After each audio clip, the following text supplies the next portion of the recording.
ප්‍රේමය දසතින් ඇහෙන බොහෝ තරුණ දරුවන්ගේ මේ වේදනාත්මක ප්‍රශ්න.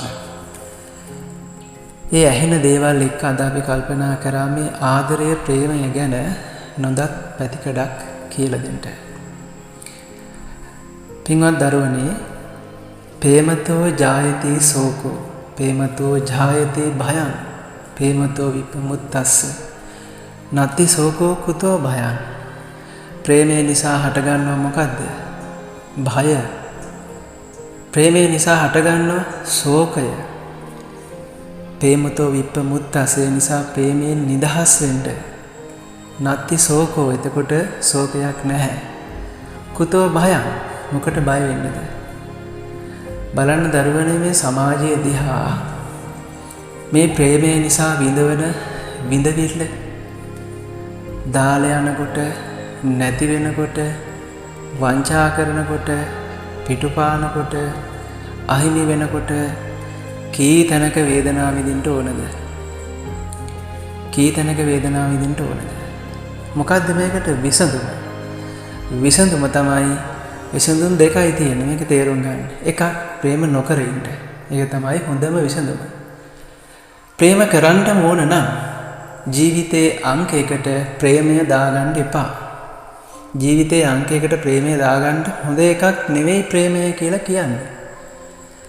මොකද කොච්චර හිතුවත් ඒක වෙනස් වෙනවා, නැති වෙනවා. අපි කැමති වඩා හොඳ එකක් නම් වේදනාව වැඩි. මොකද අවංක හොඳ කෙනෙක් වුණත් අපිට නැති වෙනවා. එයාව දාලා යන්න වෙනවා. අපි එන්නෙත් තනියෙන්, යන්නෙත් තනියෙන්. හොඳ වෙන තරමට දුක වැඩි. අඩි 10කින් වැටෙනවට වඩා අඩි 20කින් බිමට වැටුණොත් දුක වැඩි. ඒ වගේ අපි ඉහළින් තියාගන්න තරමට දුක වැඩි. මේකට කියන්නේ විපරිණාම දුක්ඛ කියලා. මේක තේරුම් ගන්න. ඒ නිසා මොකක්ද එහෙනම් අපි කරන්න ඕනේ?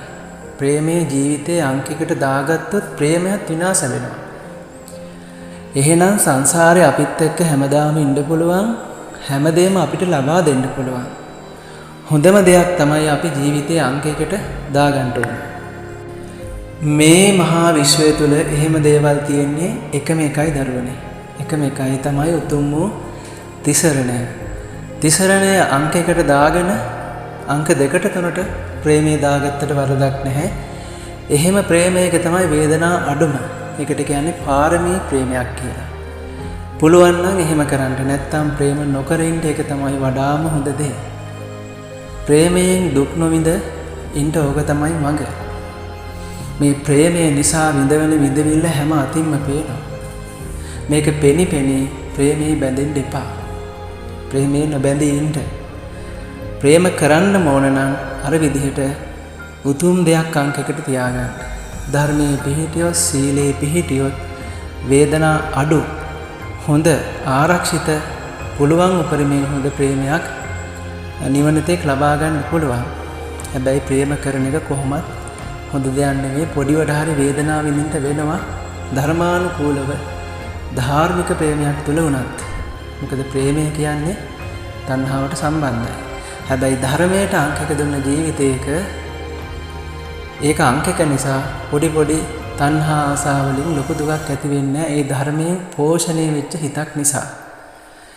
එහෙනම් ප්‍රේමයෙන් දුක් නොවිඳින්න ඕන නම්, අහිමි වීමෙන් දුක් නොවිඳින්න ඕන නම් කරන්න තියෙන උච්චරයි.